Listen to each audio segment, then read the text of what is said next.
where I'll be performing. I love the architecture, like that lines the seats. That's beautiful. It reminds me of my album cover, actually. This is cool, though.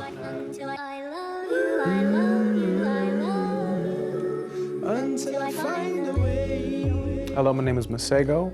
I am a Trap House Jazz genre creator, and my new album is Lady Lady, available everywhere. Masego, or Mika Davis, is the Trap House Jazz singer, the Jamaican-American sax player, filling up venues across Europe and the United States.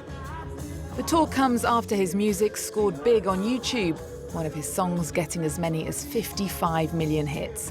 Here at Paris's Trianon Theatre, fans gather to listen to tracks from his debut album, Lady Lady. I feel like it's beautiful that when I come out here, I get to just feel the love of it.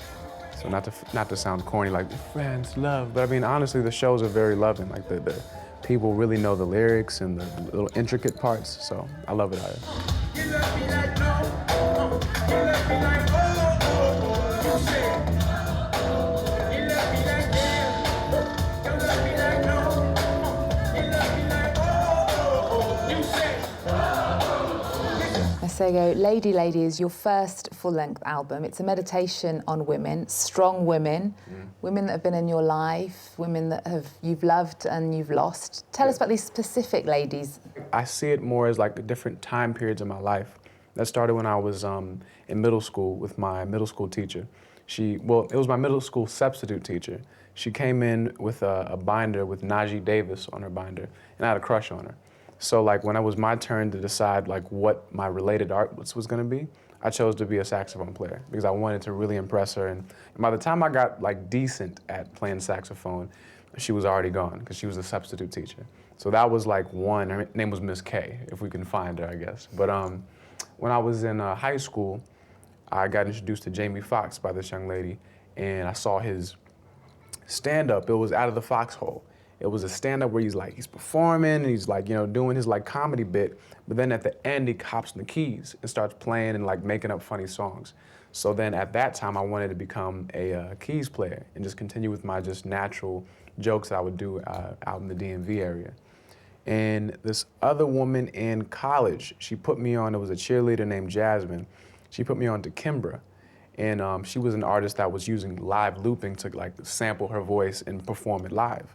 And so I was on YouTube looking up Kimbra and Ed Sheeran and Bernhoft and so many other artists, Reggie Watts as well, where they would just use their voice as an instrument, sampling it live. So I wanted to do that. So I was in like, college or uni, and I became like a singer at that point. I was about like 20, 21, and I'm 25 now, so I haven't been singing for too long. And yeah, there's a woman at each checkpoint in my music career. And I feel like after I began writing songs, it was just about all the women just in my life in general.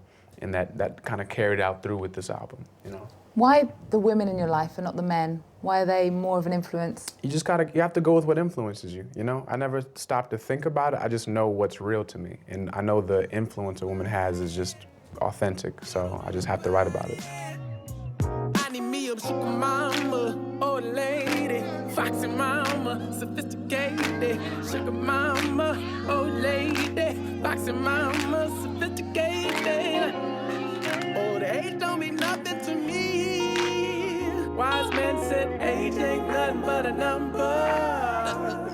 Some of the tracks are based on reality, others are imagined, like Black Love. Yes. It's a ballad where you imagine your wedding day and you're singing to your bride. Yes. Tell us about your wedding day. Yeah, I have a lot of dreams, like a lot of like very specific, vivid dreams. So I think that day I was on a train to go on this date with this woman, and I was listening to a song called Find My Way to Love by Shantae Khan. If you're here to help me find my way to love. Beautiful, like it sounds like Silk Pajamas. It's a beautiful song.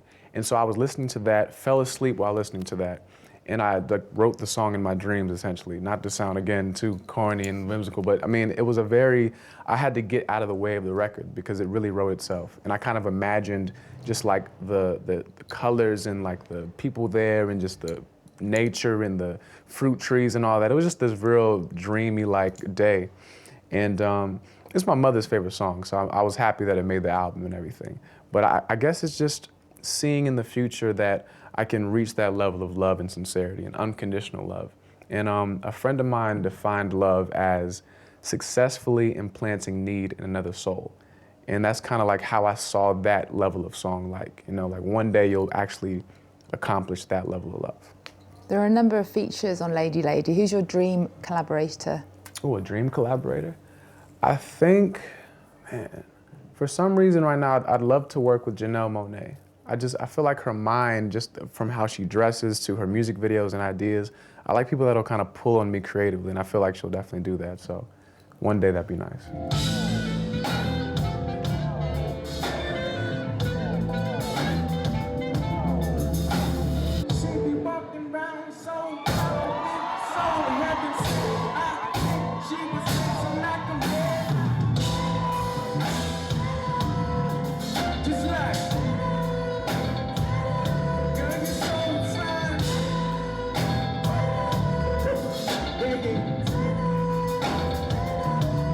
Long before this full-length debut album, you've released a lot of music. Yeah. Tado has around 50 million hits on YouTube. Oh, that's news to me. How do you explain it? I have no idea. God, you know, I feel like honestly, when I first made it and I watched it, I said, this is definitely special. And all I could want was just 1 million views, just because it just felt like an accomplishment. It would have been my biggest video to date, and that's all I wanted. Once I got that, I kind of just left it alone and just went on tour. And then as I kept on going from city to country, the numbers just kept jumping and it kept on spreading. And so it's my first time hearing it's at 50 million. So I mean, it's amazing, honestly. I don't really know how to feel about it. It's just like it took legs on its own. Again, it travels way more than me. It's probably someone in Tel Aviv that's listening to it that I've never been there before. And you're Jamaican-American with South African roots. You got it. Tell us about your name, Masego, where it came from. It came from, it's a Tswana name, and it's Masego, if the correct pronunciation. And yeah, I did a project in high school on South African culture because I found out that I do have roots there. And I wanted to find a better appreciation and understanding for it. And I didn't want to like just take the culture vulture approach, but actually, you know, take the proper respect to it. So I wanted to be an artist in high school. I really wanted to, and my friends were like, you know, rapping and singing. And I felt like I didn't want to just be an artist. I wanted to like have, you know, something to wear. You know what I mean? I wanted to really have some honor attached to it. So I thought I would have this be my stage name. And, you know, the fact that it means blessing and prosperity just really added on to the whole story. And on your records, you basically do everything, singing, producing, and arranging. Yes. And you taught yourself to play so many instruments as you were growing up: piano, saxophone, drums, bass, and guitar. How did that all start? And how on earth did you do that? I mean, again, it's back to women. I really wanted to have a deeper conversation with the woman. And if she had an interest in that instrument, then I had an interest in that instrument. You know, it gave me a challenge to like grow myself in, you know, not just do the whole like charming, oh, your favorite color is green? Oh, me too, yeah. I'd rather be like, oh, wow, you love bass players and like bass guitar. Oh, let's talk about Marcus Miller, and I'll just study him for a little bit. Or I'll study, you know, just different keys players or saxophone. And I knew I have a natural love for music and the instruments, and so what better way to try to increase that by using the motivation of a woman that you want to just have a conversation with or whatever. And so, yeah, there's just a woman attached to everything that I wanted to like get better at, because I already loved it. It was just like, now I want to get better at it.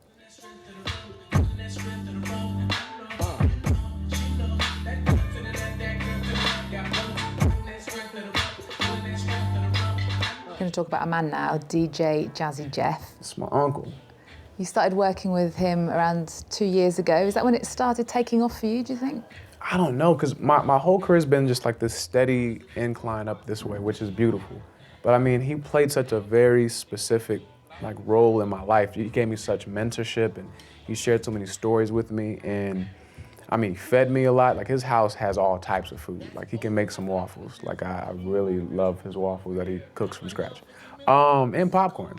But I feel like he's giving me food, he's giving me this studio, and we just get to make music. And he's a very, like, selfless person. Like, I stayed at his house for a long time, and he would just give me stories and, like, have me have all these pieces of software to like kind of boost my superpowers. But he's just like, he's a selfless individual. Like I couldn't understand that at first. Like, why is he so kind? And like, I don't just, like in an industry that's so like, you know, capitalist and I have to get on top, he was so just kind and warm-hearted. And I feel like after interacting with him for so long, I adapted some of that, where I don't want anything from people. I want to give, and I want to just help someone because they have talent, not because I think it's beneficial to me. So yeah, just a great guy. Him and his entire family are just beautiful. You're embarking on a European and North American tour. Yes. A big tour. What can fans expect from it? Honestly, sweat. You know, I'm gonna sweat on stage. I'm gonna play saxophone, and I'm gonna be there with my band. Like, this is my band's first time overseas, so you're gonna feel that excitement. You're gonna feel that appreciation, you know? So I think like success is really when you can bring other people along with you and they're ready to be brought along, you know? So it's cool. I love having my best friends around me while they can expect me just hanging out with my friends on stage. Cool. Thank you very much. Nice to meet you. Appreciate it. Nice meeting you. Won't you be my lady? I'm gon' call you, call you lady, lady. You say, lady, lady. If I think you'll be my baby, I'm gon' shoot my shot and call you lady, lady. You say, lady, lady. If you're classy but you're reckless, then you gon' get chosen necklace, lady, lady. You say,